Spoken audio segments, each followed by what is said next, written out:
Walk the Talk America presents Guns and Mental Health, a podcast for firearms owners, clinicians, and the curious public.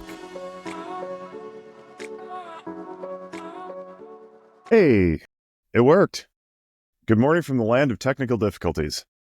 We're only 12 minutes behind. I hope we have some viewers, but if not, that's why we record and then post later. Joining us is Mike Dasargo, USCCA instructor. He's a man of many parts. We shall say that. I'm just going to leave it there, but really good to see you. Hi. And so good to see both of you. Got to spend more time with you guys for sure. Thank you for having me. Yeah. You did get to see my home at one point. You stayed with us, I don't know, a year and a half or 2 years ago or something like that. But it's been since then, I haven't actually seen you in person. We text a lot, but I was texting Mike and I was like, has Disargo been on the show? I can't remember. Like, we're like 5 years into this. He goes, I don't think so. It's like, dude, we got to get him on then. Yeah, we get distracted texting and talking about all kinds of stuff and all the amazing beers that you brew out of your garage. I've never had better beer in my life, man. Sure. Thank you for the compliment. Maybe one of these days we'll do an evening show and we can all partake, and that'll be really fun. But anyway, why don't you tell everybody about yourself? Where are you, by the way, right now? You're from San Diego, are you? I'm from San Diego. I am in Anaheim right now, down the street from Disneyland at a place called the Great Wolf Lodge. You can see the little deco back here. It's my son's 8th birthday, so we're celebrating out here, middle of the week. So it's good times. I apologize for the internet connection. It's a little sketch. Apparently, all the kids on the internet these days. I don't know anything about the Great Wolf Lodge. I'm a member of the Elks Lodge, the Benevolent Protective Order of the Elks, and I think there's some loyal moose from Flintstones or something. Is that anything similar? The Great Wolf Lodge? That sounds way cooler. It's nothing but like swimming in sewage. It's an indoor water park. So chlorine's not supposed to taste salty, but it is. So it's a good time. Skin rashes and the whole nut. Wow, rashes. Great. That what's next? Leeches? Yeah. It's great to have kids. So is it a saltwater park though? No. It's a chlorine park with lots of kids. Lots of kids. Okay. So maybe I won't put that on the calendar. Yeah, probably not. Probably not. All right. Well, anyway, She introduce yourself to everybody. Who are you? Why are you here? Yeah. Thanks, folks. That's it. And live from the Great Wolf Lodge. Yeah. I have so many projects in the air. I'm juggling. I was like, oh, shoot, it's my son's birthday. Let's just go. His birthday was on Wednesday, so we're here up until tomorrow. So, yeah, I got more projects we got to talk about some other time. Good times coming up. Well, all right. So about you, though, you worked in private security for a really long time. I think you still do a little bit of that somewhere, but you're a firearms instructor.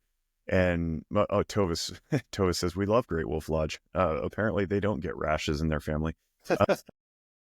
Or maybe they're just immune to it. I have no idea. But you also, and this inflates my ego, you've incorporated a lot of emotional functioning into your training. I know you do like weaponless defense too, and situational awareness, and a lot of stuff that we really haven't covered too much on this show. So maybe we could give the audience a little bit of an overview too, and explain like how you got into this and what your multiple spinning plates are in your field and all that stuff.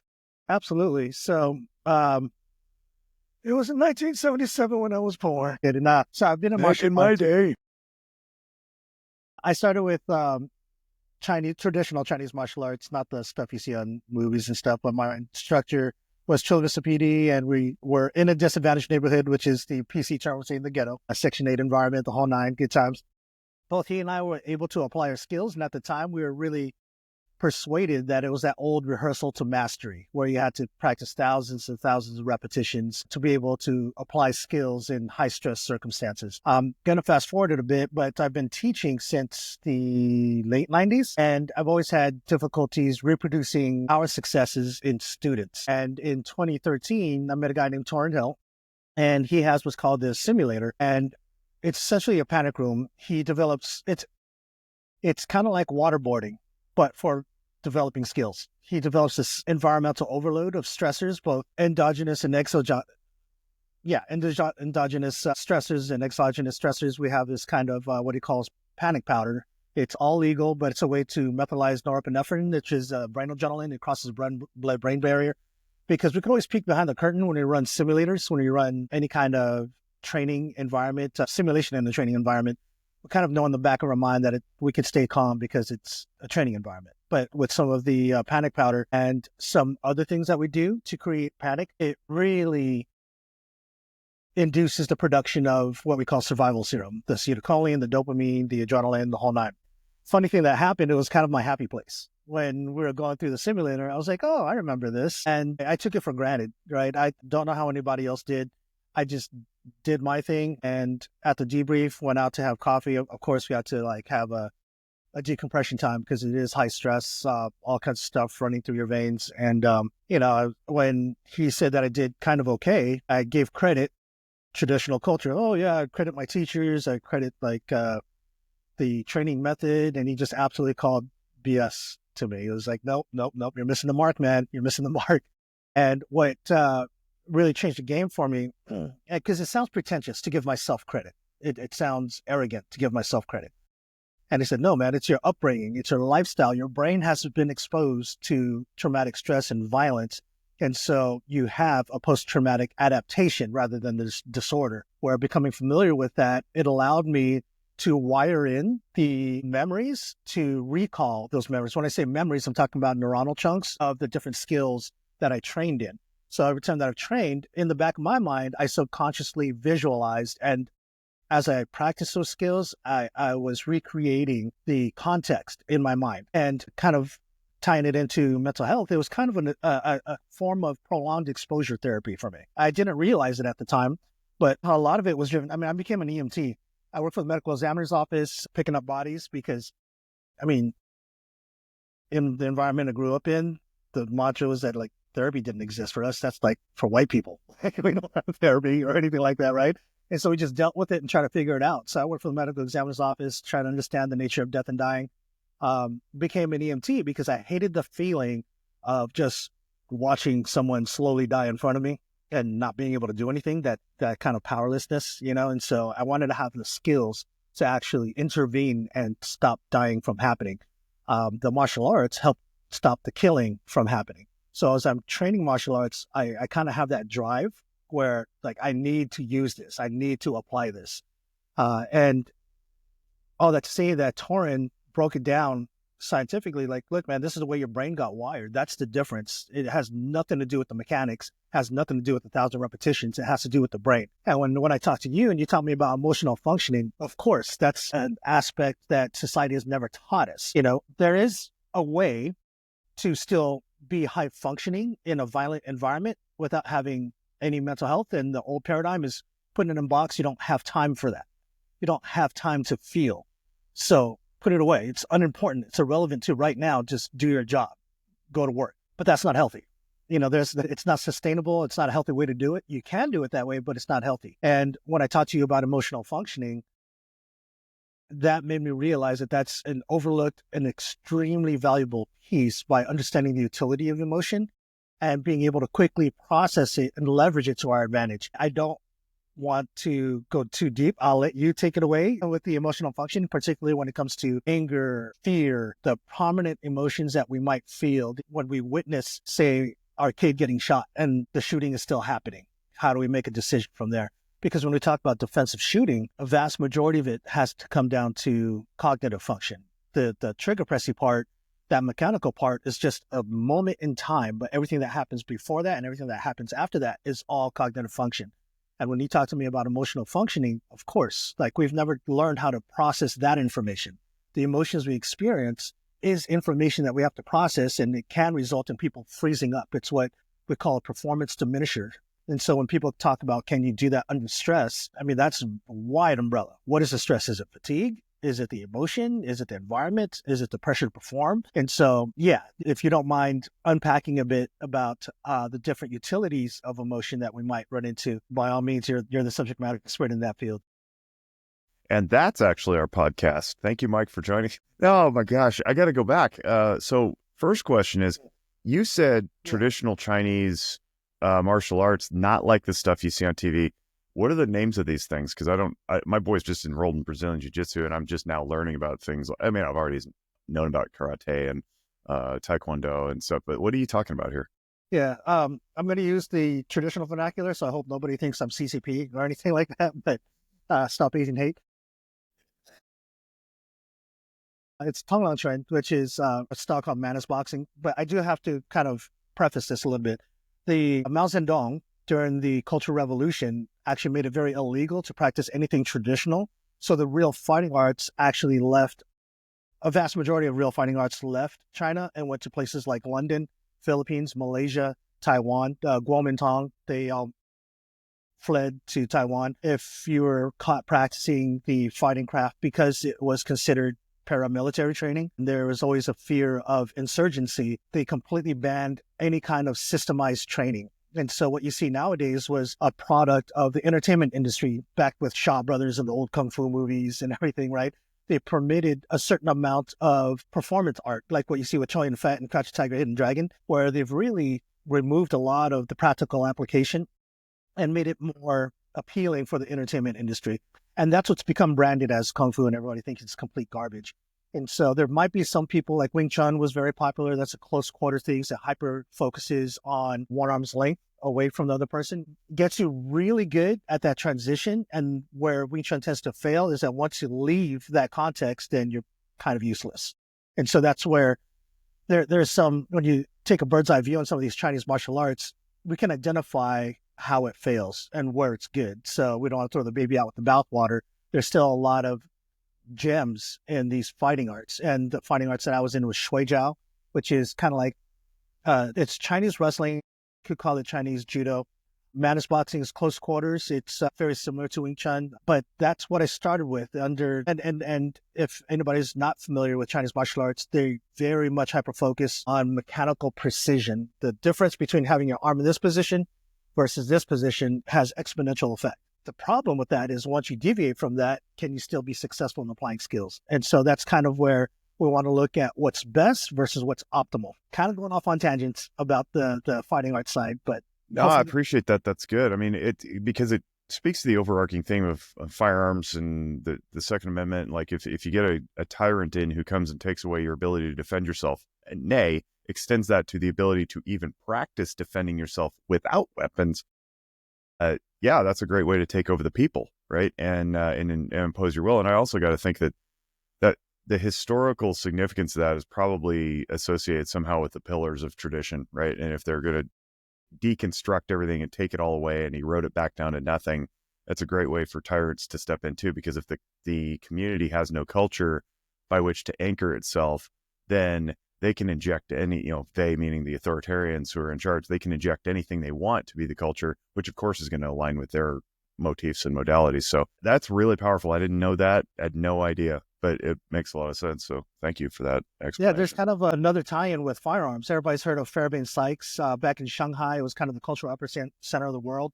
And I believe, don't quote me this, I'm not sure if Cooper spent time there, but I know Fairbairn-Sykes created the timetable of death because a lot of the violence was close quarters, and there was the Boxer Rebellion at the time. And those were, during that time, there was an opium epidemic in China. China was considered the sick men of Asia. And the people that were healthy were actually the fighters. And so they created that insurgency through the Boxer Rebellion. And they had that true believer mentality where they'll eat bullets, but they would still come at you with their blades. And so that's where Fairbairn-Sykes developed that timetable of death, because a lot of people were getting dismembered or stabbed. And so they're developing that timetable of death to see how much time do you have to still respond to lethal force and how long it takes to incapacitate somebody. But that's something that's often quoted in law enforcement, in any kind of knife training or even firearms training. This is exactly why I wanted you on the show, because you have a brain like a sponge. And when we just start to wring it out a little bit, it's like we could just listen forever about any topic at all. So let's get into the panic room stuff. Explain what this powder is. Do you ingest it? Do you inhale it? Do they throw it in your face? What is this? I've never experienced, I've only experienced OC, which is miserable enough. And so we did sign an NDA because it's kind of like an M. Night Shyamalan movie where it's psychological, right? And so if we give away the core ingredients, it kind of takes away from the experience. Because when we're talking about developing brain and developing an experience, we have to minimize anticipation and predictability. But what I can say is that it's very similar to pre-workout drinks like Redline or the old, was it Fen? Things that affect your adrenal glands. I thought you were going to say Four Loko, but yes, go ahead. Four Loko mixed with a little Mad Dog. I'm sure that creates some distortion perception of time. 100%. I mean, that's what I'm actually drinking at Great Wolf Lodge. It looks like water, everybody. It's water. It's salty water. Yeah, Probably just chlorinated salty water. I just put some panic powder in there. But yeah, essentially, if you methylize some compounds, it allows the body to absorb it.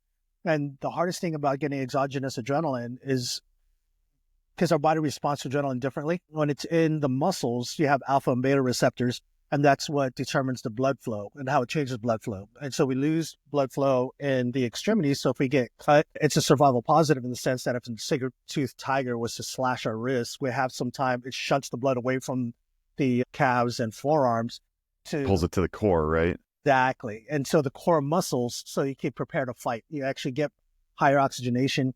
That's why we like to call it survival serum, because it primes the musculoskeletal system to fight or run at a higher capacity, but does the same thing for your brain as well. And so when you have norepinephrine, which is brain adrenaline, noradrenaline, if you're able to cross that blood-brain barrier, then it changes the blood flow to your eyes with your visual reference and creates kind of a slow motion time because your brain actually speeds up. What's really interesting is your frontal lobe, that speeds up, but your motor cortex is still in real time. And what I mean by that, if anybody's been in a car accident and it felt like they saw everything in slow motion, they're able to collect all those details about it. It allows you to make decisions faster about what you need to do.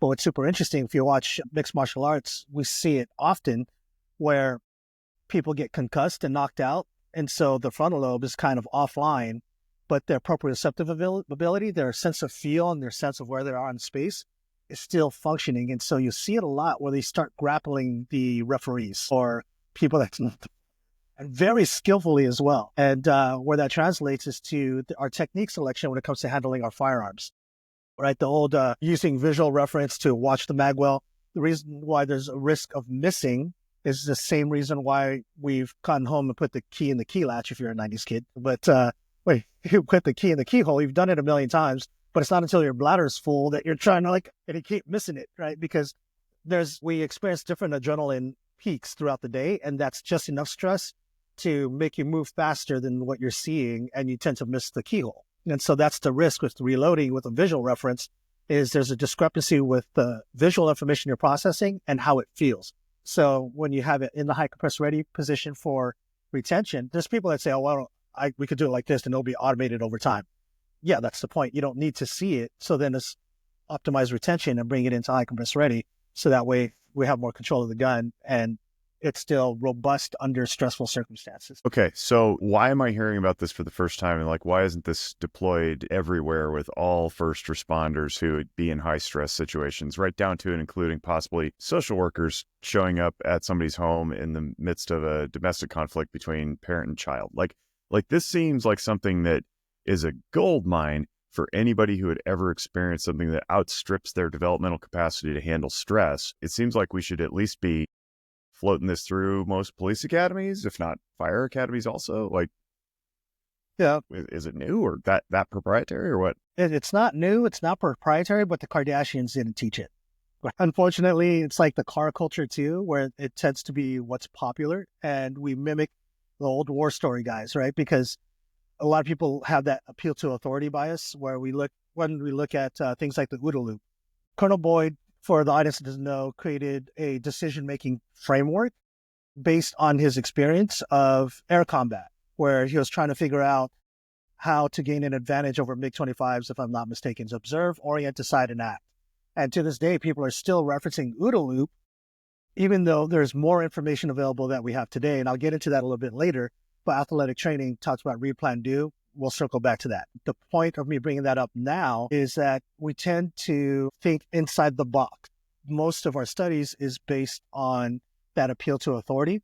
Now, when it comes to the people that's actually doing the work, they use the case studies of law enforcement, right? Where they can collect a lot of data. If they can collect data from the military, they can use that as well. I have buddies in Naval Special Warfare, and they spent quite a bit of time with the new combatives program. My buddy Randy Rozelle was part of that, AJ Smith, Josh Amaro. There's a few people that during the administration of the time, the combatives was not as good as it could be. And so what they did is just beat each other up and figured out what works best under those circumstances. And that was the body of knowledge that they used. So when it comes to changing things that administrations write off, whether it's law enforcement or military, there now is the liability. If you change something, like when the FBI finally went to 9mm, nobody wants to accept liability for that. But when a higher authority makes a change, then it's safer for other agencies and companies to actually start referencing, oh, FBI did it, so it's okay if we do it, kind of deal. So, does that sound familiar, Mike?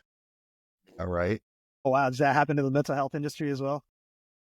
Oh, everywhere. I mean, like, it's like pulling teeth just to get people to listen to the conversation of guns and mental health being in the same sentence, right?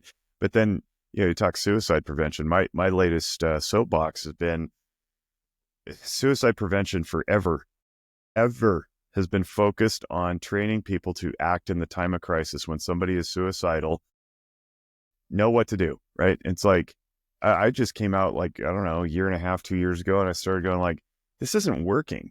Like, we need to train people to be well and not slide into despondency. We need to start studying that. Problem is, it threatens the entire, I don't know, suicide industrial complex, I guess you could say, because it upends the entire mechanism. Like, the whole paradigm would shift if we're, instead of training people, not that we have to throw that out because that's a useful skill, but it's not useful for all of humanity. It's useful for very precise engagements, people who are in law enforcement, people who are doing emergency response, people who are maybe in schools. But to run like everybody and their mother through a safe talk or an assist training is ludicrous. But that is the model. And there is no model that says, hey, teach people how to navigate their emotions well. Hey, let's keep parents together in their marriages. Hey, let's get the kids off the devices, right? Like, that keeps people well. It maintains homeostatic health as opposed to response to degenerating into crisis mode. Like, the whole thing is inverted.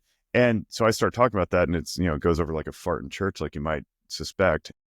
Same thing with what we're doing. We roll around SHOT Show, and we've got great supporters, and we like the people that we have, but there's still this overwhelming majority of folks who are just cool to the idea. They're like, I don't know if I can touch that. It seems radioactive. They're like, who do you need to hear it from then? And to your point, it's like, well, on high, right? It's like, well, what would on high be? Who's the person I need to talk to? Because everybody we talk to gets it. They're not available. All right, we'll take it back to the attorneys. The faceless attorneys, right? So this is very familiar to us. It's frustrating for sure. But I want to keep hearing about this stuff, the neurological benefit of training, and why what I've been saying is so important. Because again, teaching emotional functioning, people are like, yeah, emotions. Well, no, you don't get it. Like, it's a really critical neurological advantage that we have to know what our brains are doing in response to environment, and you don't learn it anywhere. And they're like, okay, yeah, sure, I'll watch your videos. They'll watch like one video and they're like, that was cool. Like, are you using it to improve your communication, to navigate life? Like, and then can you accelerate this, which is what you're doing in your training, so that you navigate a critical incident a little bit faster, right? Like, this is good, critical, granular stuff that I think people need to hear. So thank you for being a cheerleader, by the way. I'll let you continue now.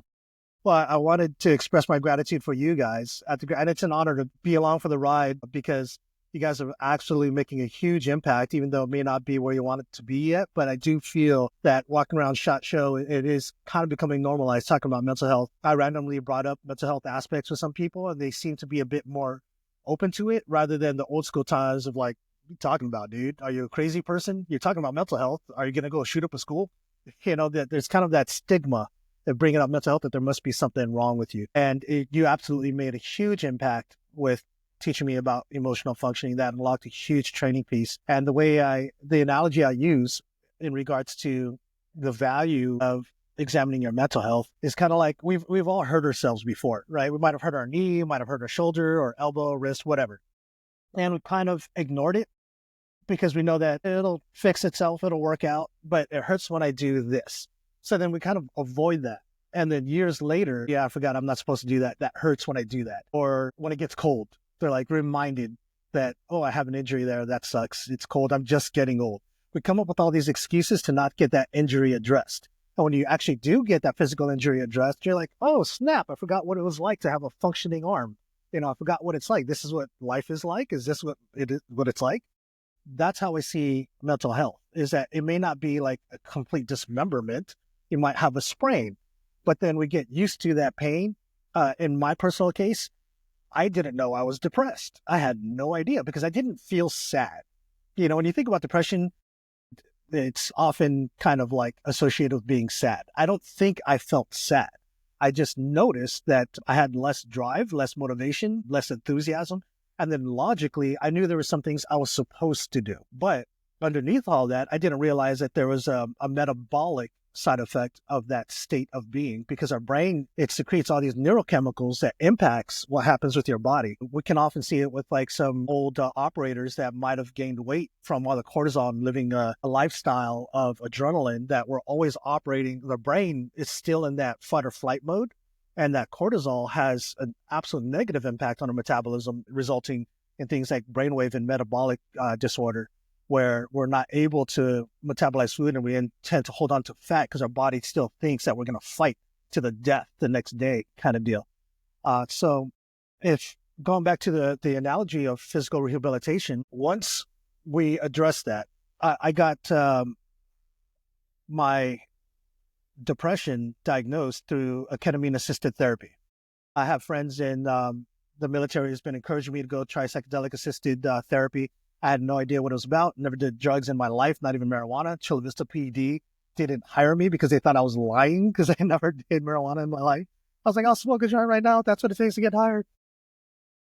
I'm asthmatic, so like, why am I going to smoke something? But yeah, when I went through that, they were able to pinpoint, it's like, dude, you're not good, bro. Like, you're kind of depressed, man. And, I don't know if you recall, but I was like 30, 40 pounds heavier, if not 80 pounds heavier. I don't know. It's pretty obese. But the ketamine assisted therapy brought me into my subconscious to things that I didn't realize was impacting me. When I went into it, I was like, maybe I'll go into childhood trauma. Maybe I'll go into my survival skill. Maybe I'll go into this or that. And it actually brought up something deeply buried within my subconscious, which is far more recent and more painful because of the recency and the applicability to current time. And like, I was lucky in one ketamine assisted therapy intramuscular treatment, transformative, absolutely transformative. I was like, oh crap, this is what it's like. I forgot this is what it's like. This is what it's like to have full range of motion. This is what it's like to actually be mentally like up again. Like, I didn't know I was depressed, but now I'm what's the opposite of depressed? Is it oppression? Content, happy. Yes, yeah. Because, I mean, you know me, I'm a dork. I have a weird sense of humor, and so I'm laughing at everything, but that doesn't mean that people can... That's why I don't associate happiness and fun with depression, because I didn't think I was sad, but then my brain was there. I buried some stuff, not realizing I buried some stuff, because when things happen to us, like when we heard an injury, we're like, oh, I guess they just won't do that anymore. And then we just get used to that, and we ignore the pain, and we just are, oh yeah, let me just not do that anymore. And so the triggers, right? We just avoid things that remind us of that pain. And I think the work you guys are doing is extremely important. And I also see the impact it has on training with cognitive function. I don't want to use myself as a case study because that's just an anecdote. It's just a data point. I use that conversationally because it works better on a podcast and going to case studies and everything, right? But everything that we talked about with defensive shooting is largely composed of processing information, and the emotional functioning that you mentioned, having an awareness of what these things indicate can help us sift through what we need to do and make better decisions about our life. This is off-range stuff that we can do to improve the likelihood of a positive outcome to a lethal force encounter. I'm rattling a lot of stuff. I apologize if I go off on monologues, but just tell me. No, that's why we have our guests. You're the best type of guest for this situation. This is the ones that Jake and I don't have to say much. Go ahead. I was going to ask you about the trauma history. So it was really fascinating to me that you used some phrase that I can't remember now because it was like 20 minutes ago, but the idea of not being trauma injured, but trauma advantaged or something like that, because your inner city upbringing, when you went through the powder experience, you're like, I think you said something like, I'm home. Like, and everything is normal. And the whoever was observing you pulled you aside and they're like, what happened there? And I think there's a real powerful lesson in there. And I don't know if you want to go this direction, but I do. So I'm going to ask you, and here's why I don't know if we want to go this direction. I don't know if we want to give too much permission to people to just play fast and loose with the rules and say, oh yeah, my trauma history makes me like a superhero. It's like, well, maybe, right? But you have to be able to harness that energy. And if you don't know what it is and it's taken over you as opposed to the other way around, it can be very, very detrimental.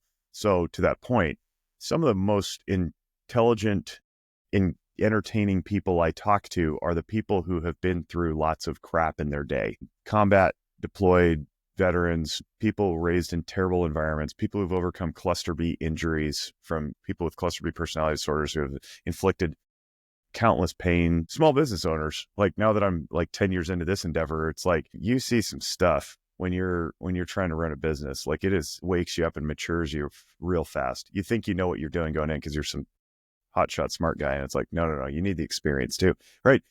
Those people are always a little more anchored. Not always, sorry. They're usually a little more anchored, a little more, they live within the guardrails. They don't take as many risks unless they're highly calculated. They have lots of stories to tell, but they're never about themselves, right? They're engaging, entertaining, intelligent, wise people. And I think, here's where I'm going with this. I think my profession tends to hear trauma, and of course everything's trauma these days, right? Because it's a grifting enterprise for those of us who make money off of it. But real actual trauma that like deeply, profoundly affects people, if left unattended, can create long-term negative impact. But I think what we do is we tend to handle these people like fragile eggs. And Mike regularly references like his encounters with veteran groups who say, "Thank you for not treating us like wounded animals," right? Like we're human beings who have been through bad stuff and we want to live our lives. Don't treat us like we're lesser than. I think my profession does that. When we hear somebody who had a history of sexual battery or sexual assault, when we hear people who are raised in abuse, neglect, and violence, kids who have been bounced around the foster care system, folks with gang backgrounds, people who have been incarcerated, homelessness, like we tend to come in and want to coddle and wrap in bubble wrap and pet them on the head and give them a bottle of water and tell them it'll be okay, instead of like meeting them where they are, which is highly resilient, if for no other reason they're still alive and in front of you, right? And I tend to take that direction maybe a little too hard, but I also want to speak encouragement and life into these people and be like, dude, you're stronger than you realize. And I tend to get blowback for it so I just stopped bringing it up with my peer colleagues. I'm like, dude, to stop treating them like they're fragile. But they've been damaged. I'm like, stop talking like that. That's not true. Your testimony is, again, it's confirming my bias. So check me on this if I'm wrong. But it sounds like you accessed something you probably didn't know you had and is now advantageous to you. I want to hear more about that now that I've laid the background of the foundation. Yeah, the term, as I understand it, is post-traumatic adaptation. It's the opposite of disorder. And I haven't seen any studies that suggest exactly how that happens other than luck. Because there's so much information you have to gather. And the thing with trauma is that there's no legal, ethical way to study how to drive positive trauma. Right. Yeah, we're not gonna ask permission to put people into terrible circumstances just to see how their brains respond. Yeah. My buddy Torin, he has people sign waivers. Do you remember that old Berkeley experiment where they had students play the role of inmates and correctional officers? That was Stanford. Oh, I'm sorry. Stanford prison experiment. Yeah. Yes, Stanford. You guys are awesome. Check me on that. But so it's kind of like that, right? Where they have to have consent, but it can have long-term unintended consequences.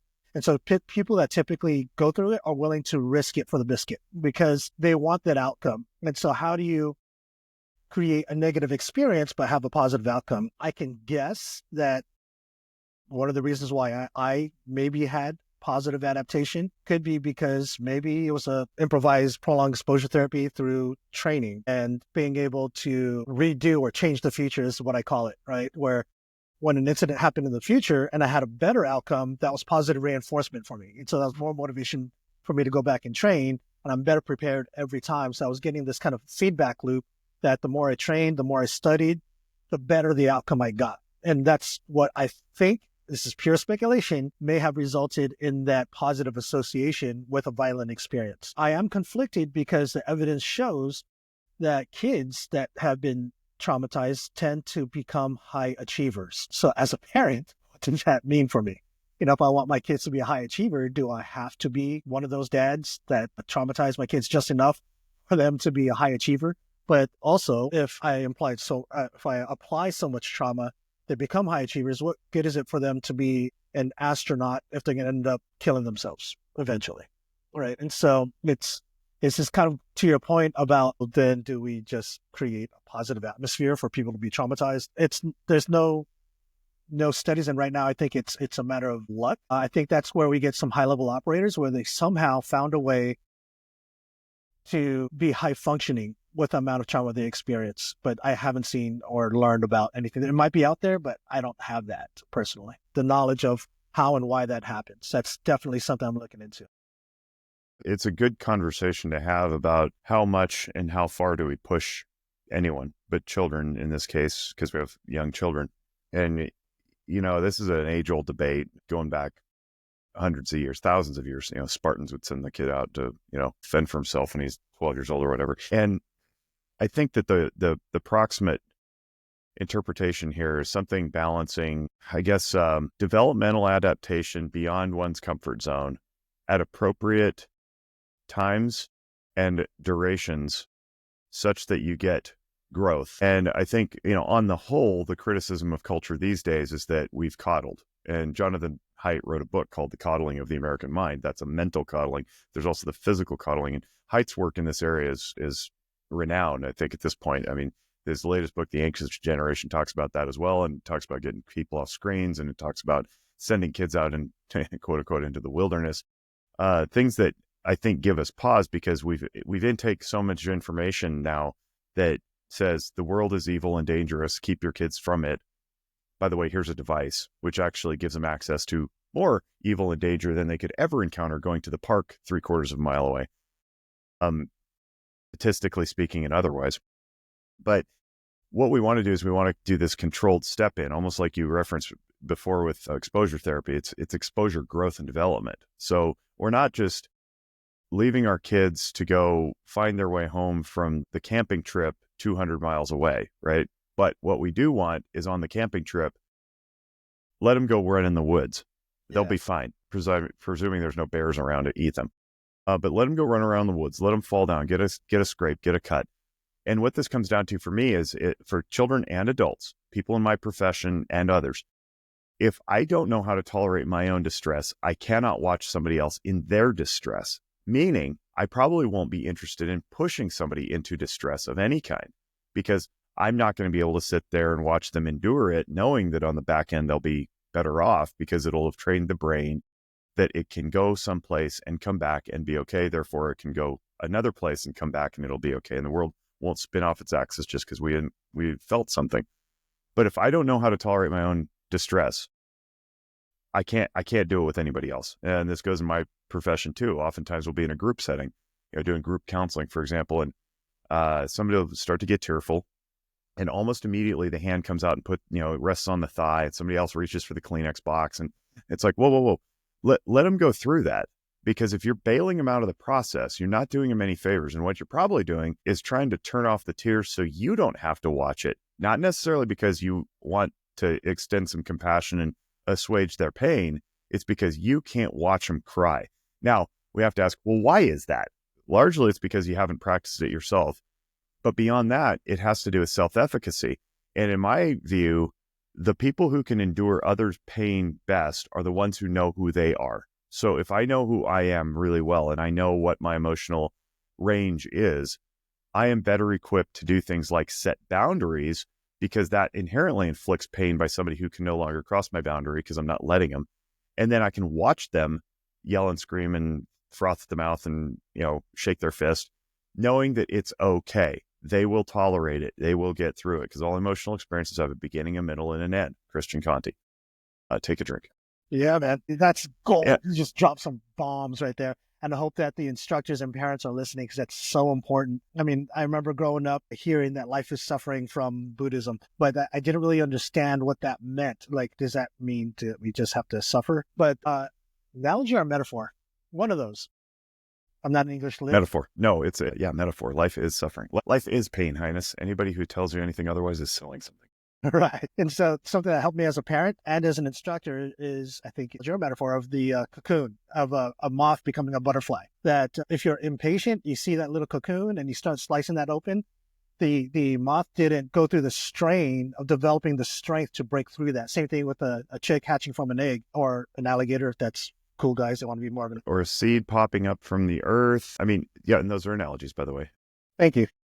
But what you're talking about is development, and any developmental theorist studies any development of any kind, whether it's moral or psychological or spiritual or biological, they'll tell you that the only way to achieve growth is to go through disequilibrium. You cannot grow if you're in equilibrium. So you have to strain against something in order to grow. Now, if you don't want growth, cool, coddle yourself or your children or whatever, just never leave your hut. My bias is I want people to grow. And that's fine. That's my explicit bias. I want people to grow. So I'm gonna try to push them. And that's part of the waiver that you sign if you come into counseling. I'm gonna push you out of what you think you know into something greater, because ostensibly you've entered into my domain asking for help and you don't know where to apply the pressure. Okay, well then I'm going to take that and I'm going to give you my version of feedback to push you. So yes, if you slice open the cocoon or the chrysalis early, you're going to kill the butterfly or the moth. Percent of that. Moths, butterflies are just moths that people like. Flowers are just weeds that people like. Yeah. But that speaks to the instructor side. My jiu-jitsu coach, Josh Morrow, does such a good job of creating an exploratory learning environment where he allows students to struggle with figuring out the technique, because he teaches concept-based rather than technique-based, right? This is also true for firearms training, is that you have what's called block practice, where it's really easy, like a free throw. If you stand in a static position and you just shoot the ball and you get really good at shooting the ball, you feel good about yourself. You look really good in practice, versus randomized practice where there's other variables. The analogy here would be like having you sprint up and down the basketball court and the coach just randomly throws you the ball. And the second you touch it, you got to take the shot. You're going to be in an awkward position. You're going to have to process that information and reconstruct how you're going to take the shot and improvise the skills to apply it well enough to sink the basket.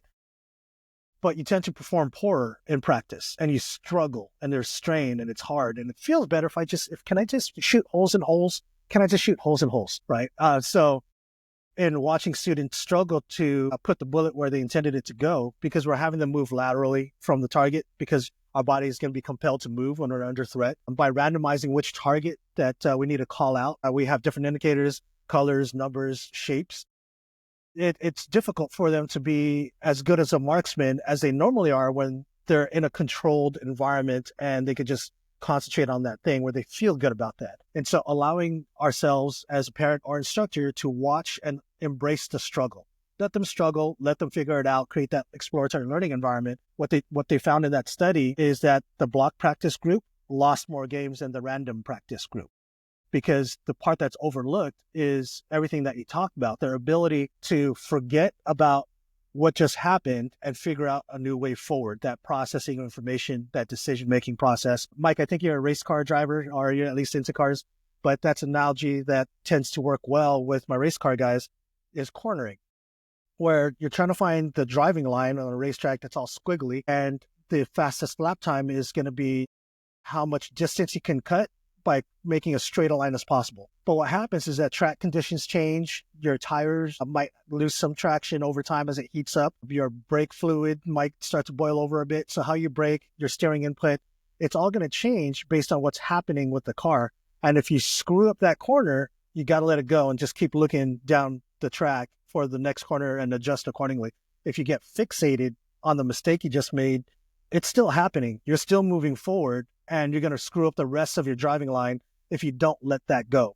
And so allowing that struggle, permitting failures to happen, and just being the old mantra, front sight focused, which we don't do in defensive shooting, go into that later, but looking down the track, looking up, keeping your head up, being okay with the struggle, both as the end user and as the instructor or parent, watching your students or kids struggle and strain and figure it out through that exploratory process. So how did you make the transition into shooting? In what regards? Like in just life?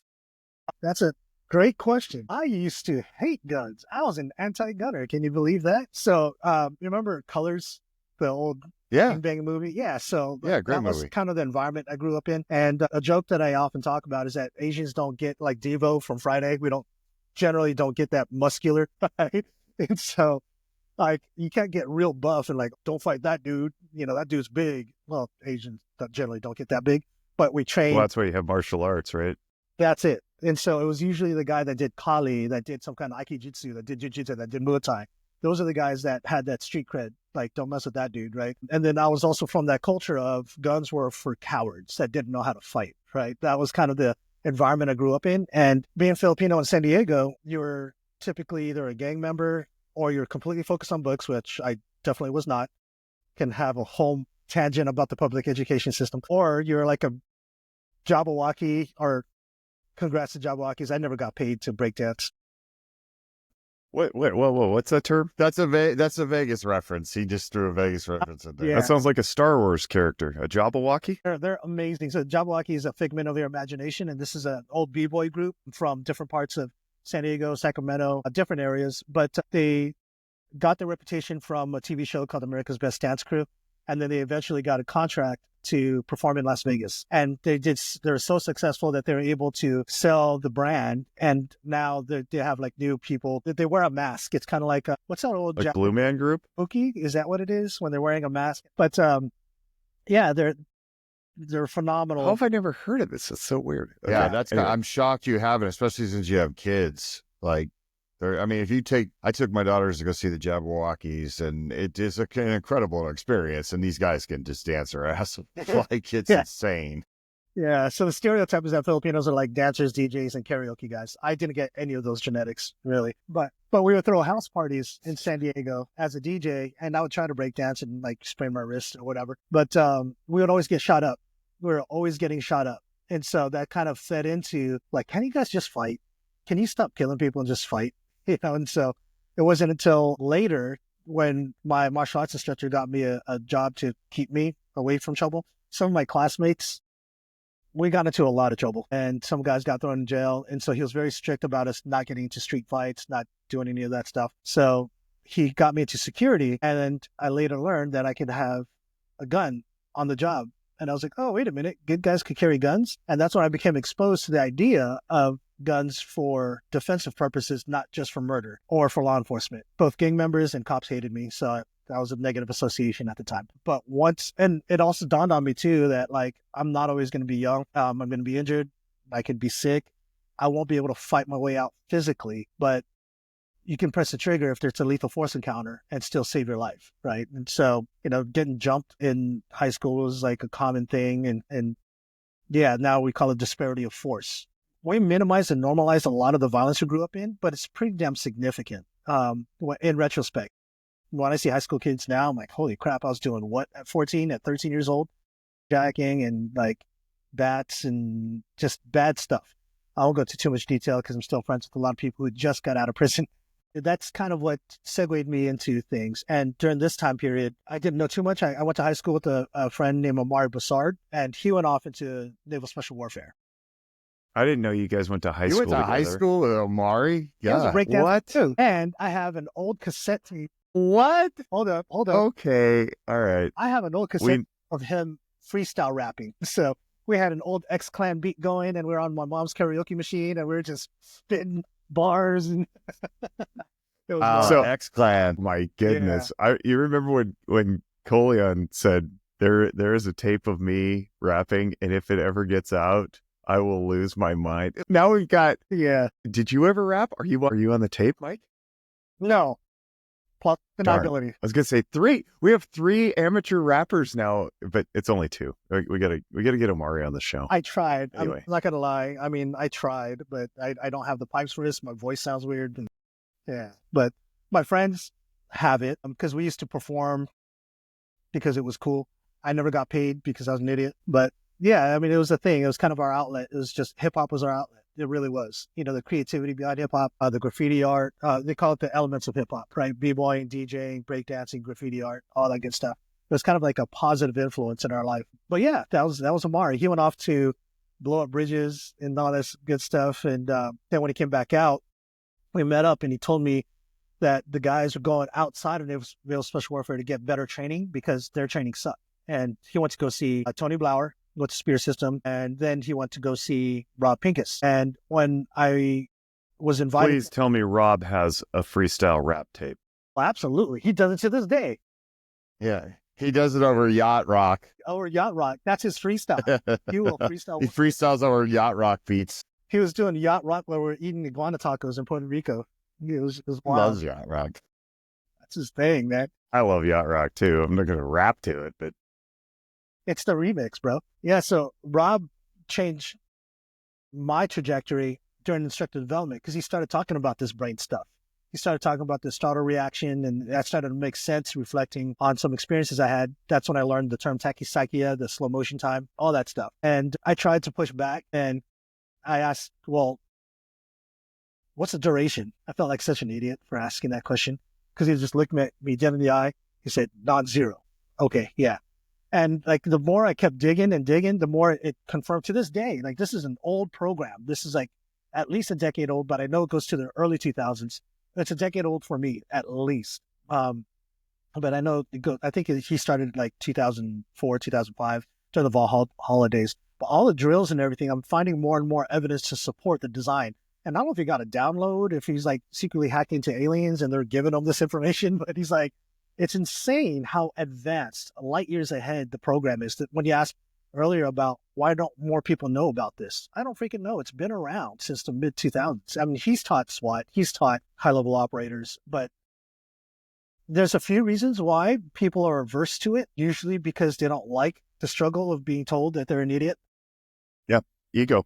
Yeah, ego is not your amigo. And personally, like I was that target too. Like I get humiliated all the time, but survival is way more important than my feelings. And so that's what helped me just look past some of the berating things and disparaging things. It's like when I put my brain into it, it was like, well, you're right. So I can't push back on that. I am an idiot, you know? The whole Gordon Ramsay, what are you? I'm an idiot sandwich. I'm an idiot sandwich. So yeah, I mean, I just got to man up and just accept because survival is far more important than my reputation. If I need to be humiliated to be better, then humiliate me. I seek that. So I appreciate getting spot checked. I appreciate all the feedback because none of that's going to be there for me if someone's trying to kill my kids and I need to be able to apply these skills and create a better outcome. One of the things that just changed, I don't know how recent it is, but it's recent enough for me to notice it, was the bladed stance, right? The Weaver stance versus the triangle, feet shoulder width apart. And I went through the police academy back in 2005 and they were teaching the bladed stance. And, it's like the idea is to shrink your profile. And it's like, yeah, but you expose all these organs, right? All the things that like I now from new instructors and then later Rob explaining it. It was a hard thing to turn my head around because I practiced it for so long one way, right? So first of all, you got the habit in place that the neural networks are very challenging to change. You have to have a desire. There's that old saying that says, how many therapists does it take to change a light bulb? One, but the light bulb has to want to change, right? It's like, so you have to have the desire, yes, but then you have to have the humility to receive the feedback. And that's where the ego comes in. It's like, no, this works. I'm just going to do it. It's like, does it work optimally? And do you know? How do you know?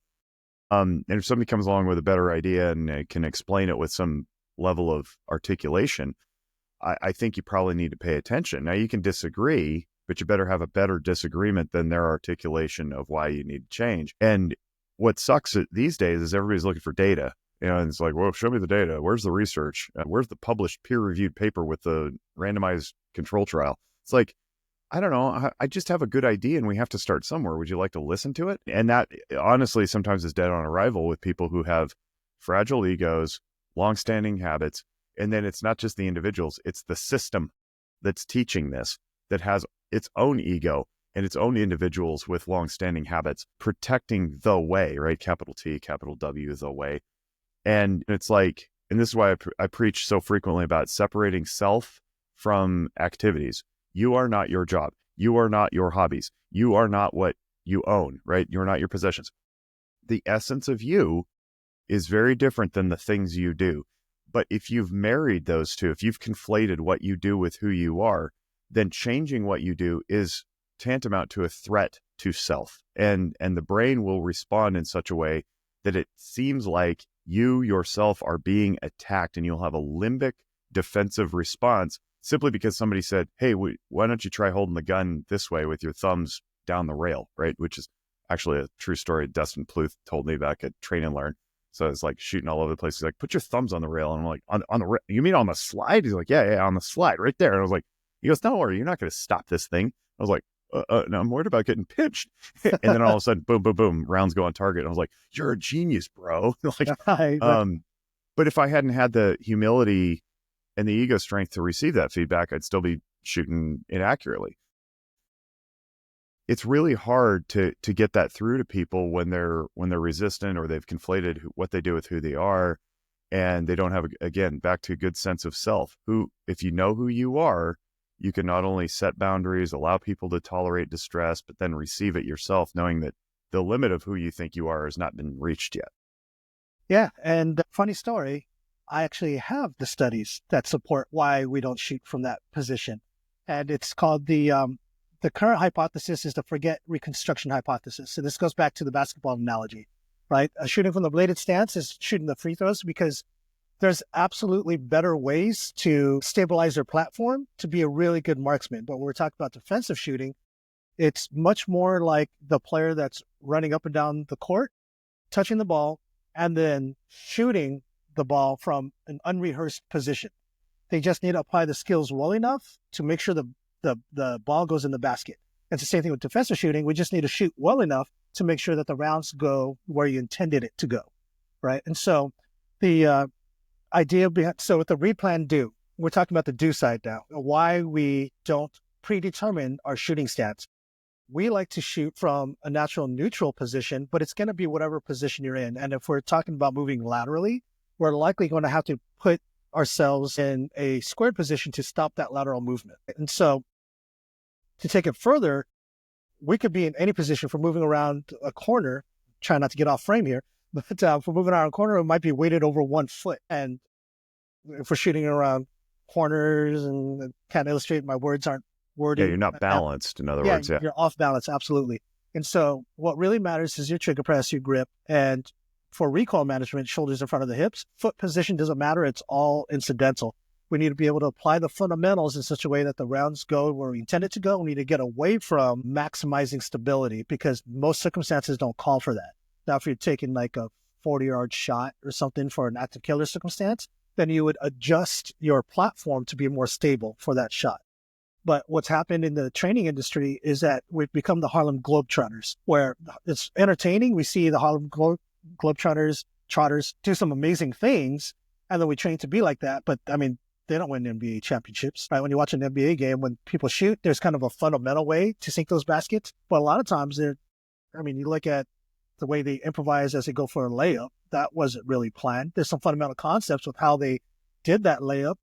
They didn't do it the exact same way every time. So that's that forget and reconstruct. You have a plan of how you're going to do it, then there's some kind of disruption, and you adjust to that disruption and you take the shot. So fundamentally speaking, that's when we want to be in a natural, neutral, athletic position rather than a predetermined 1 foot forward fighting stance, because when you're not in that stance, can you still apply those skills? If we get overly reliant on having the left foot forward or the right foot forward, then it feels weird to take a shot in a position that's not that. And that's going to be another... It's not reality. Yeah. Well, and I see Brandon Covey is watching. I don't know if he's still watching, but he posts, he's like, we need to have Jonathan Haidt to the Christian Conti drinking game. But the point is, if you're a clinician listening to this, especially if you're a junior clinician, same concepts. They can teach you stuff about CBT and cognitive errors and all this stuff and thinking distortions. They can teach you how to validate, and they can teach you all these things to apply in the session until your patient is yelling at you. Like you can't go in with a script. That's not how reality works. And it's certainly not how human beings work. So this has general applicability across probably every environment where you'd ever learn something and then go to try to apply it in real life. Absolutely. 100%, man. 1,000%. That's where that cognitive function, our brain function, we always talk about on the training side, using the best gear that you got. And then people often criticize obese instructors. Like, I want to trust that guy to teach me. He's not even in shape. He can't even run 20 yards or whatever. But what about our brain function? Like, why don't we prime our brain? Why don't we take care of our mental health and then go beyond that? So if you go back to the rehabilitation analogy I used earlier, imagine the fitness industry. Like 24 Fitness, I believe, was Family Fitness. Before that was something else. But most gyms, physical fitness gyms, was a derivative of physical rehabilitation, which is why those machines isolated to muscle groups as they did, like the preacher curl machine or whatever it was, is because it was focused on rehab. And then the fitness industry has gotten so much further to functional training, strength and conditioning, all kinds of amazing discoveries because we went beyond just fixing what's broken. And I believe that the same can remain true with our cognitive function. Once we get the mental health side fixed, I shouldn't say fixed, but optimized, right? Because it's a gradient. It's not absolutely broken. It could just be. Oh, it's busted. Yeah. It's Yeah. bust.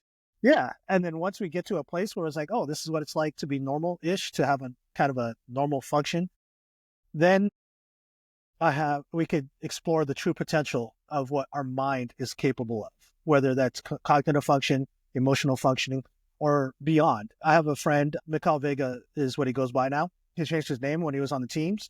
He was known as Hooch.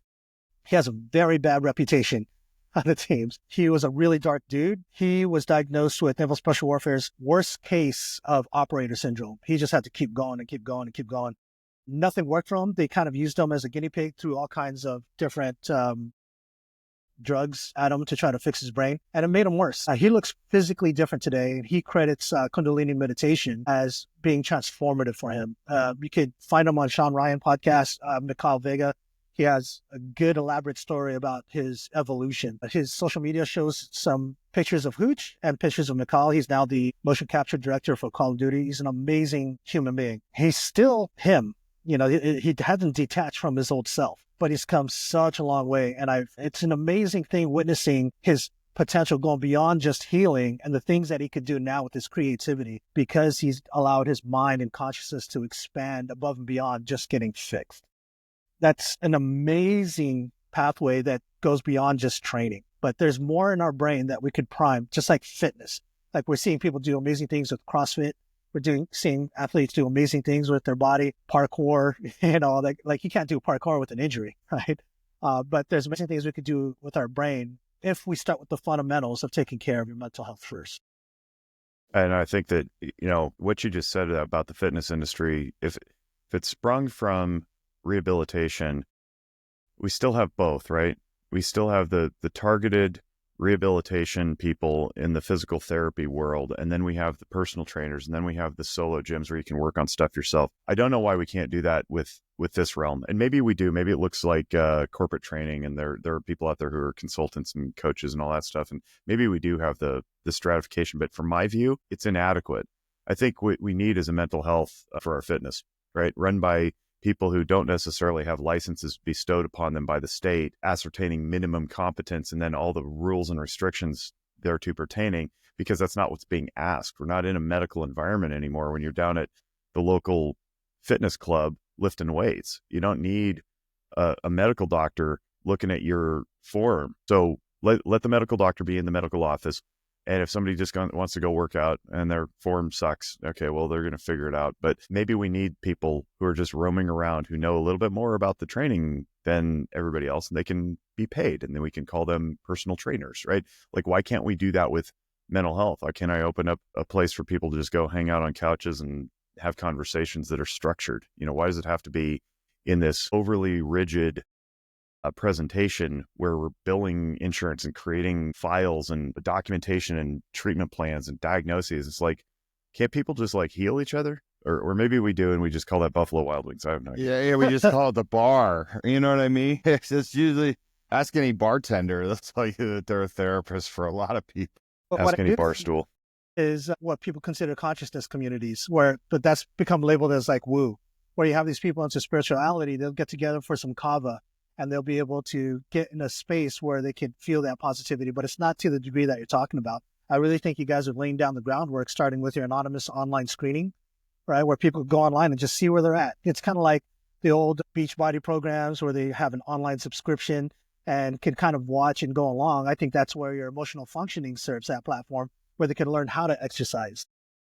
That's not a bad idea. I'm thinking like a Peloton. Yeah. 1,000%.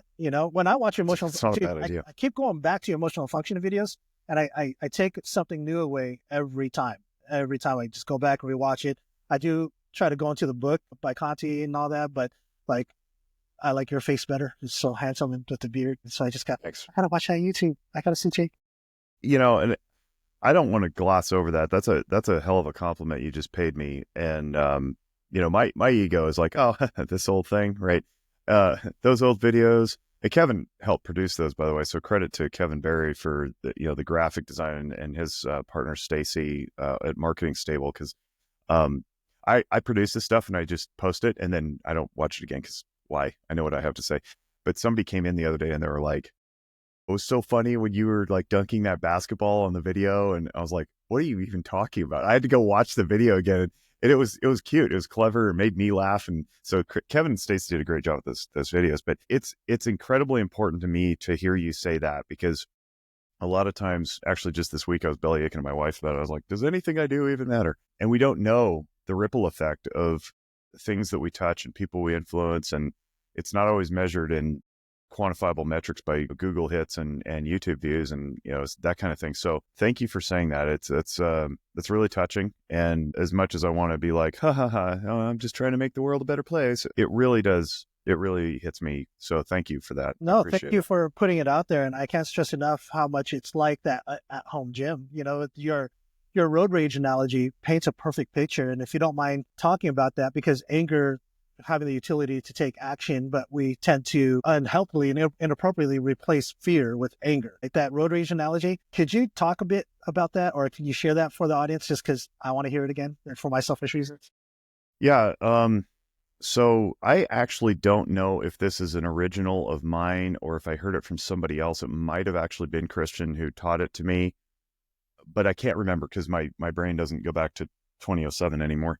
But the idea is anger is one of our 10 core emotions that I teach from Carol Izard's work, and Izard's book, The Psychology of Emotions, is where this is all drawn from, and you can see it on the video. But anger is one of the 10 core emotions, and 10 core emotions means that they all have a discrete, unique purpose. So they have their own function separate and apart from all the other emotions. And there's only 10 of them because Izard discovered that there aren't any more than that. And what you were talking about is a hybrid of emotion or a hybrid of emotion and thought. So anger is a very important discrete emotion. However, my interpretation of this, after all the studying that I've done, and a lot of this comes from dialectical behavioral therapy, founded by Marsha Linehan and taught to me by Alan Frazzetti, who's now in Boston. But anger is always a secondary emotion. And I have not yet heard an argument that says that it's not. I can't think of anger being primary as far as order of events sequentially. Anger does not come first. If anything, surprise probably comes first all the time, and then something else follows, because surprise's job is to reboot our brain and clear everything out, whatever we may be doing. It just helps to reorient and then say, hey, pay attention, something else is coming. So if the experience, and I know people are going to say, yes, but it feels like anger is the only thing that comes to me. And I would push back and say, that's only because of your conditioning. You have conditioned or been taught over the years that anger is the only thing you feel because all the other emotions have been invalidated along the way. But my argument would be, it is not the first thing you feel. It is not the second thing you feel after surprise. It probably seems that way because you have practiced so poorly feeling fear or shame or sadness that you just reach for anger because it gives the brain something to feel, because the brain needs to feel something in order to complete the loop. But it's the wrong thing. And so what happens is, in a road rage incident, and this is the example I use, but it could be anything where you feel anger. Look for what's behind the anger. Now, in road rage, generally we feel fear first because you're traveling 70 miles an hour and somebody else is traveling 74 miles an hour and they cut you off and cause distress, right? And your heart leaps into your throat and your pupils widen and your fingers tingle and they grip the wheel and you hit the brakes. And that effect of the adrenaline, the cortisol, whatever you're feeling that moment, is fear because there's a threat or a danger present. And that threat or danger is to self or others if you're traveling with passengers. So if you're not good at dealing with fear because you've been told forever and ever and ever that boys aren't to be scared, that's a wussy feeling, it makes you weak or whatever, right? Instead of feeling the actual fear, you'll get, fill in the blank with me, pissed, right? And you'll shoot the rod through the windshield at people and you'll flip them off. And maybe, if you're really unstable, you'll reach for your pistol and wave it at them or whatever. And then maybe you chase him down the highway and, I'm going to get him back. I'm going to cut him off. And you do Clark Griswold in Christmas Vacation. You want to drive behind somebody who acts like that? Okay, here's the problem. that doesn't complete the cycle or the loop appropriately in your brain neurologically because you felt the wrong thing. So what ends up happening is you go throughout the day and then you end up coming home, and maybe that thing occurred at 9:30 in the morning, but you come home through the door and you're like, you're not going to believe what happened to me on the highway. This asshole just cut me out. It's like, well, how long ago was that? That was like 7 hours ago. Why are you still feeling it? It's because you didn't actually appropriately embrace the fear and go, whew, check the passengers, create some space, make sure you're still traveling. All right, let's go about our day. We can feel the fear, crest the wave, go through the other side, know that it's fine. Everybody moves on. We go to our appointments or whatever. And then we come home at the end of the day and it's like we forgot all about it because we've processed it properly. Now, if you don't process it properly and instead you reach for anger or you reach for contempt or something like that, you're going to hang on to it and you're going to have a residue and you're going to have a stacking effect. And if you do that long enough, chronically, over time, you're going to end up deteriorating your mind, your body, because those neurochemicals have to go somewhere. And if they don't go out appropriately, they're going to be stuck at a cellular level physiologically, and you're going to end up with pains and aches and all sorts of things. But you're going to reach for bottles and pills to cover it up because your brain can only process so much. It's important to analyze what you're feeling when you're feeling it at the appropriate time and have, again, the ego, humility, and strength to say, it's okay to be scared. Some dude cut me off because he wasn't paying attention. And I don't need to get angry at him because he also has his reasons for cutting me off. I may judge those reasons as not good, but they're still reasons. Now, what if it's a quote unquote good reason? He's racing to the hospital because he broke his leg and can't wait for the ambulance because he lives 20 miles out of town. Now, do I have more compassion for that? If he's just some oblivious dude not paying attention because he's high on cannabis and wants to feel some adrenaline, is that appropriate? Probably not appropriate, but it's still a reason. And I still have to let it go because I'm not in charge of him. I'm not driving his car. And if it's something like he's racing to an appointment because he's late, because he woke up late or spilled something on his shirt and had to get a new one, haven't we all been there? Right. So we can have compassion for this thing without reaching for the rage. We can just go, whoa, that was scary. Move along. And then we don't have to chase him down, blowing past exit after exit, being late for our own appointments, then creating more rage. So that's the road rage analogy. It's so amazing, man. He dropped so many knowledge bombs in there. And that's exactly why that whole idea of you don't have time to feel, just act, where yes, anger does motivate us to take action, but if that becomes our default, it becomes maladaptive over time. And we can see that. We can see how it actually shortens our lifespan if we continue down that pathway. And I think that emotional functioning, everything you just described, and understanding the utility of emotions, how to process it, how to close that loop, can give us not only a healthy way to come back to our families and to live our daily life, but also in defensive shooting, be able to do our job. Because the shooting part, we get surprised, and then we might get fearful, or we might get angry, or a little bit of both. And then we have to respond. But the fight's not over yet, because there might be other CCW carriers, other good guys with guns that we have to be cognizant of. We see too many unfortunate videos of cops shooting CCW carriers that just shot someone in self-defense. But that's the risk that we take when we bring the gun out. We shoot somebody. We need to have the capability of processing that, not getting fixated on what just happened, go through it and assess our environment. Look over, let's see if there's other good guys, other threats that we need to address, or if anybody is hurt for that matter. It's not that we don't have time to feel, because we are going to feel. And I think what you described is a healthy way to feel and to close that loop. So again, just so much gratitude I know that I'm a guest on the show, but I'm a student of everything you guys have to say. I think you guys are doing an amazing work, trailblazing. And if I can help and contribute, I'm just going to keep reposting everything you just said, because I think that really helps with the cognitive function and the information processing. It's a critical part of our ability to apply skills and produce a positive outcome, not just in the immediate aftermath of a defensive shooting, but the long-term aftermath of what we have to process and get.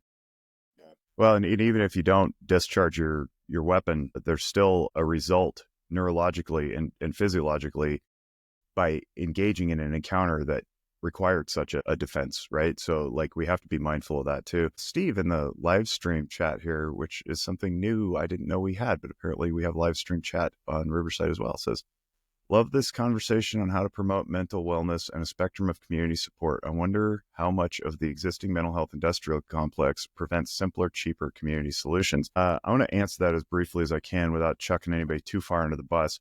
I think that we as clinicians in the professional realm, so you talk professional counseling, professional psychotherapy, we'll come into the office, we bill your insurance. I think we have an ego issue whereby we create a dependence, and it's as much about us wanting to feel like we're contributing as it is about the patients becoming dependent upon us because they feel better when they leave the session, that we're not trying hard enough to work ourselves out of a job. And I'm not even joking, every single time I've presented this to somebody who's in the profession, and I say, I'm trying to work myself out of a job. This is why I produce free content like podcasts and YouTube videos, and I host graduate practicum students, and I teach all over the place, and I don't charge for it. If people want to pay me, that's cool. I'm not going to turn out money, but that's not how I lead the conversation, because I want the community healthy so that I don't have to do this anymore. And every single time, it's like they've never heard that before.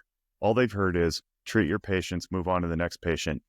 And there's an underlying presupposition that patients stay on the calendar until they want to get off. And that is not at all appropriate for any profession anywhere. We are the only ones who do that. Your doctor absolutely hits goals and discharges you. Your physical therapist, your dentist, your auto mechanic, your attorney does not keep charging you after the case is settled, right? No one does that but us. The professional drives the termination point. They say, you've hit your goals, you're healthier than when you walked in. Is there anything else you want to work on? And then if we're truly billing the insurance, we have to make sure that we're hitting criteria for the disorder, and it is a disorder and it is a medical model. Then we readjust and we get a new treatment plan and we move forward. If it's not, that's not therapy anymore, that's consultation. And you can go be a consultant, that's fine. Don't call it therapy. So yes, I think that there is an invested, probably unconscious desire to keep people in treatment longer than they have to. So there is a motivation there. There's an incentive structure that runs counter to the idea of creating a healthy community. If I create a healthy community, I have to stop being a therapist because nobody will be sick. Now, we can debate whether or not that will ever actually happen. It doesn't matter. The point is, that's my optimism and that's my hope and that's my goal, right? Okay, I have to be strong enough to separate therapist as a job from therapist as an identity in order for that to happen. And I think way too many of us say, I am therapist, that's all I'll ever be. And that's also why most of us can't retire at an appropriate age either. And we're working into our 80s. They just don't know who they are without the job. So there's an inappropriate role conflation with therapist as job and therapist as identity. And I referenced that earlier. The other thing that's going on too is that we've become such an instant gratification driven society that if we can reach for something quick and down and dirty and easy to alleviate our symptoms, like Strattera or Vyvanse or an SSRI or anything else, then I feel better, but I'm not actually better. And there's that incentive structure built in as well. So the pharmaceutical industrial complex is contributing to this too. And we need to learn how to return to good health, good balance in life, in our endeavors, get some hobbies, make some friends, do fun things, and don't necessarily reach for chemical influence.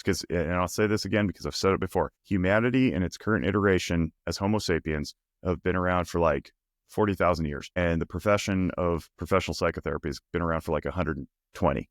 Like, we ain't exactly old. Now, yes, we can argue that there's always been shaman and medicine men and all those sorts of things, but they weren't the order of the day. That's not how human beings healed each other. Human beings healed each other by hanging out with each other and consoling and moving forward together. I think we've become atomized as a society to the point that we now have to look to a professional to solve our problems instead of looking to our communities and our neighbors, which requires that we have some.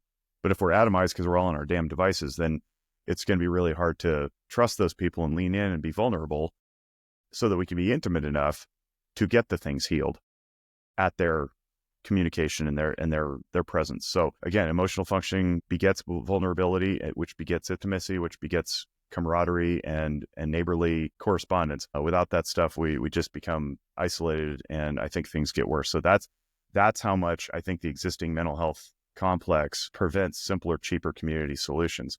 And to that point, there's a whole bunch of us who identify as our jobs in realms like homelessness prevention and suicide prevention and harm reduction and all the things. It's like, well, if these all went away by getting upstream from it, which is what WTTA tries to do, if we prevented all this stuff and everybody's truly healthy, and we only had a fraction of the population that actually needed services, what does that mean for those people in those roles? Are they ego healthy enough to say, I don't need to be suicide prevention coordinator anymore because our suicide numbers are so low that I don't need to exist? Could we do that? Or are we just funding it in perpetuity because that's the way it's always been? Just like some of the instructions we've talked about regarding firearms. Yeah, and you hit something on the head, and this is me thinking out loud now, is the healthcare industry is mainly there when things are broken. And it's everything that you said, that you just throw drugs at them and get the next patient in. But we're starting to see a movement of health optimization. People like Dr. Kyle Gillette, Dr. Adia, Dr. Gabrielle Lyons, who was also just on the Sean Ryan show. They're Gary starting their own Brecka. private practice to optimize health and go beyond just fixing things. Is that something that you guys might consider as like a mental health optimization rather than just fixing broken things? You guys, meaning me and Mike, yeah, but Yeah. you guys as a profession, it's not even a conversation we have. It's literally not discussed at any conference, any continuing ed, ever, anywhere at all, because I think we're just married to the role of like savior. We love putting on our capes and flying in and helping people and then feeling good about ourselves. It's like, yeah, until they come back. I don't ever want to see you again. If you come into my office, I want to teach you some sustainable skills that require you never to enter my door again. Like if I have it in my head from grad school, why can't I just teach it to you so you go heal yourself? I think that should be the goal, not like some magic wand that I wave or lever that I pull behind a curtain you don't have access to. That's not appropriate. Mike? I agree. We're getting here to the end. First of all, Mike, boo. you've been a great guest. You've been a great guest, and I think you do have a great voice. I think you sound a little bit like Money B from Digital Underground. Snap, son. Is that one ever so I think you could have rapped well over those X-Clan beats with Amari. I'll have to text him later and see if I get a copy of that. Maybe that could be our new theme music when we come in, Jake. We can make that happen. No, you've been a great guest. I'm glad we had you on. It's probably long overdue. And I want to get you back eventually. I think you probably do a whole episode on the ketamine treatments. Oh, I'd love that. Yeah. Yeah. Just because it's just something, it's so counterintuitive for a lot of gun owners to think like, we've been told you can't own guns if you do drugs and drugs are bad and everything like that. So it'd be great to kind of have you break that down. But yeah, the ketamine treatment it's legal. It's an actual. Absolutely. Yeah. And I think most of our listeners at this point know what we're talking about when we're talking about ketamine treatment, but it's just hard for people to still wrap their head around. Well, now I have to resort to something that's considered a street drug. You see what I mean? Like ketamine, depending on your view of it, could come as something dangerous and scary, or it could be something healing, like most drugs. But the dose makes the poison. Yeah. So, but how do you tend to your mental health now? Like, what are you doing these days? Meditate every night, ongoing Kundalini practitioner. I started with Taoist meditation during my upbringing in martial arts. And since then, I've been studying with Vital Warrior. They're a 501c3 nonprofit organization. They treat military veterans. They have public classes. They also do private classes for both operators and intelligence community. But that practice has been profound in exploring the highest potential that I might be capable of. The emotional function plays a critical role in all of that on my day-to-day activities and everything. And the meditation helps clear out a lot of stuff. It also helps within the meditation because sometimes when you're deep in your meditation, some stuff might come up, and understanding that emotions have a utility. When something comes up in my meditation and I feel an emotion, it helps me with my metacognition, where I can start taking a third person perspective, which ketamine helps with, and be able to see that feeling exists. That's a signal to do this based on the utility that's reflected in that emotion. And so it's absolutely complemented my meditation practice. I love hearing that. Thank you. Oh, thank you guys for all the work you guys do. It's groundbreaking for sure. And I hope more people start to hear the value in it. And I'm going to keep sipping for it. I'm going to keep pushing it out there. Learn emotional functioning.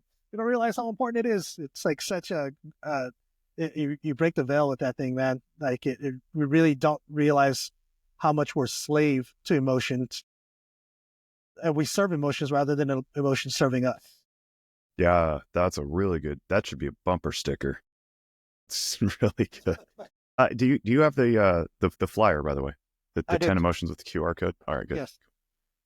All right, if anybody needs any of this stuff, shoot us an email and we'll send it to you too. You can distribute it wherever you are, however you see fit around your training areas, your ranges. If you're a clinician, hang it in your office, hand it out. Just shoot us an email. Give attribution, that would be nice, but teach this stuff. It's important. So thank you, Mike, for taking the time away from your kid's birthday party down there at, was it what? Not Wolf Lodge. This is part of that Great will of love. high achievement goal. I'm going to neglect them so you can feel the right amount of trauma. It's all by design. This works perfectly. Daddy, I went down the big slide by myself. And you're like, oh, guess I could have been there, but I was too busy shooting the breeze with Mike and Jake. Go swim in the salty chlorinated water. It just sounds terrible. Thank you, everybody, for listening along and participating. And again, give us a rating and review and share it around. That's what they say that helps drive this stuff. Subscribe or whatever. And until next time, on behalf of the Walk the Talk America family, thank you. And we wish you all great mental wellness.